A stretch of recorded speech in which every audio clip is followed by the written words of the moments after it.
सोचिए, अगर मैं आपसे पूछूं कि हमारी पृथ्वी पर जो नीला समुद्र फैला हुआ है, नदियां बह रही हैं और बारिश की बूंदें गिर रही हैं, ये पानी आखिर कहां से आया? क्या ये शुरुआत से ही पृथ्वी पर मौजूद था या फिर कहीं दूर आसमान से हमारे ग्रह पर आया? ये सवाल सदियों से वैज्ञानिकों के लिए एक रहस्य बना हुआ है और अब एक चौंकाने वाली खोज ने इस रहस्य को सुलझाने की दिशा में एक नई रोशनी डाली है। दरअसल हाल ही में साइंटिस्ट ने एक बेहद ही दिलचस्प कॉमेट, जिसे दुनिया डेविल कॉमेट यानी 12P पॉन्स ब्रोक्स के नाम से जानती है, उस पर रिसर्च की है। और इस रिसर्च से पता चला है कि इस कॉमेट के अंदर मौजूद पानी की केमिकल मैन्युफैक्चरिंग यानी उसका ड्यूटेरियम हाइड्रोजन रेशो बिल्कुल वही है जो हमारी पृथ्वी के समुद्रों में है। नॉर्मल लैंग्वेज में कहें तो इस कॉमेट का पानी हमारी धरती के पानी से मेल खाता है और यही वो एविडेंस है जो बताता है कि शायद अरबों साल पहले जब पृथ्वी पर पानी नहीं था, तब ऐसे ही आइज़िक कॉमेट्स ने यहाँ टकराकर हमारी धरती को पानी का तोहफा दिया। तो अब सवाल उठता है कि इस कॉमेट को आखिर डेविल कॉमेट क्यों कहा जाता है? इसका नाम सुनते ही मन में अजीब सा डर या मिस्ट्री पैदा होती है ना, लेकिन इसकी वजह बेहद ही दिलचस्प है। दरअसल ये कॉमेट एक क्रायोवोल्केनिक कॉमेट है। इसका मतलब ये है कि इसमें बार बार अंदर से गैस और बर्फ के जबरदस्त विस्फोट होते रहते हैं, ठीक वैसे ही जैसे ज्वालामुखी फटता है। और जब इस कॉमेट में ब्लास्ट होता है तो इस कॉमेट की टेल दो हिस्सों में बढ़ जाती है और टेलीस्कोप से देखने पर ये शेप कुछ ऐसी लगती है जैसे किसी शैतान के सिर पर सींग निकल आए हों। और इसी की वजह से इसे निकनेम मिला डेविल कॉमेट। नाम डरावना जरूर है, लेकिन ये सिर्फ एक नेचुरल फिनोमिनन है। और इतना ही नहीं, इस कॉमेट का ऑर्बिट भी बहुत खास है। ये हर 71 साल में एक बार धरती के पास आता है और आखिरी बार ये 1954 में नजर आया था और अब 2024-25 में फिर से ये हमें अपनी झलक दिखा रहा है। लेकिन यहाँ पर एक और दिलचस्प सवाल आता है, क्या 1954 में हमारे पास आज जैसी स्पेस रिसर्च की क्षमता थी? इसका जवाब है नहीं।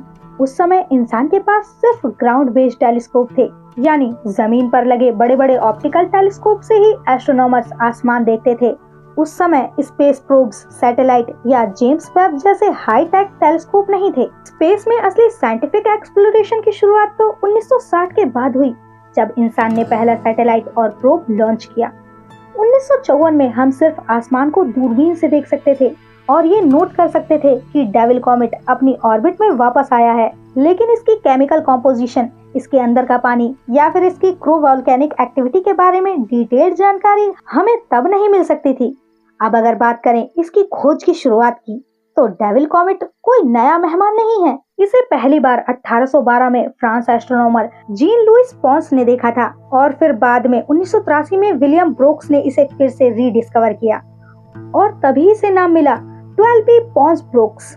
ये पीरियोडिक कॉमेट है, यानी ये बार बार एक निश्चित समय के बाद हमें दिखता है और इसी कारण साइंटिस्ट इसका ऑर्बिट बड़ी आसानी से कैलकुलेट कर सकते हैं। यही वजह है कि असली रहस्य अब जाकर खुल पाया है। पहले हमारे पास इतनी एडवांस टेक्नोलॉजी ही नहीं थी कि हम किसी कॉमेट के अंदर झांककर उसके पानी की केमिकल आइडेंटिटी जान पाते।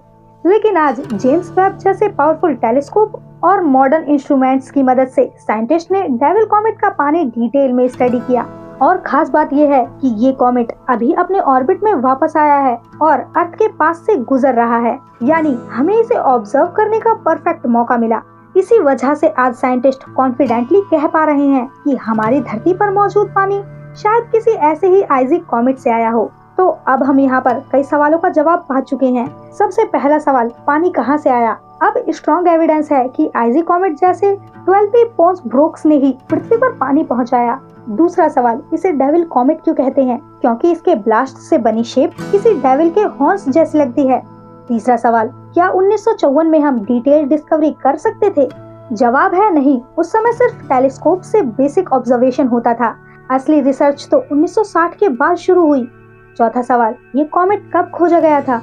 इसका पहला ऑब्जर्वेशन 1812 में हुआ और तब से इसे पीरियोडिक कॉमेट के तौर पर ट्रैक किया जा रहा है। इस पूरी कहानी में हमें सबसे बड़ा मैसेज ये मिलता है कि हमारे आसमान में आज भी कितने रहस्य छिपे हुए हैं। सोचना ही अमेजिंग है कि हमारी धरती का नीला पानी, हमारी नदियाँ और हमारे महासागर शायद किसी दूर के आइज़ी ट्रैवलर की देन है।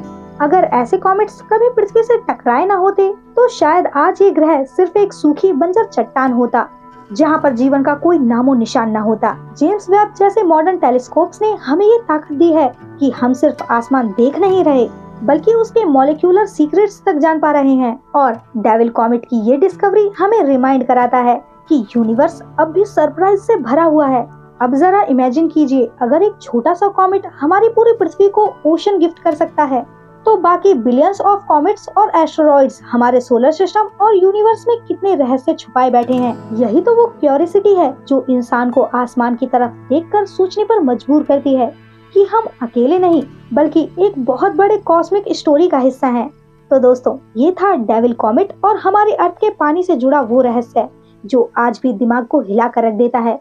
तो अगली बार जब आप आसमान में कोई चमकती हुई कॉमेट की टेल देखें तो याद रखिएगा, शायद आपके गिलास में भरा पानी भी किसी कॉमेट की देन हो। यही वो कनेक्शन है जो हमें स्पेस और अपनी जिंदगी के बीच इनविजिबल तरह से जोड़ता है। तो दोस्तों, ये थी डेविल कॉमेट की रहस्यमय कहानी जिसने हमारी धरती की शुरुआत के बारे में नई रोशनी डाली। अगर आपको ऐसे ही इंटरेस्टिंग और साइंस से जुड़े फैक्ट्स पसंद आते हैं तो चैनल को सब्सक्राइब करना मत भूलना, और वीडियो अच्छी लगी हो तो लाइक करके जरूर जाना ताकि हम ऐसे ही इंटरेस्टिंग वीडियोस आपके लिए लाते रहें।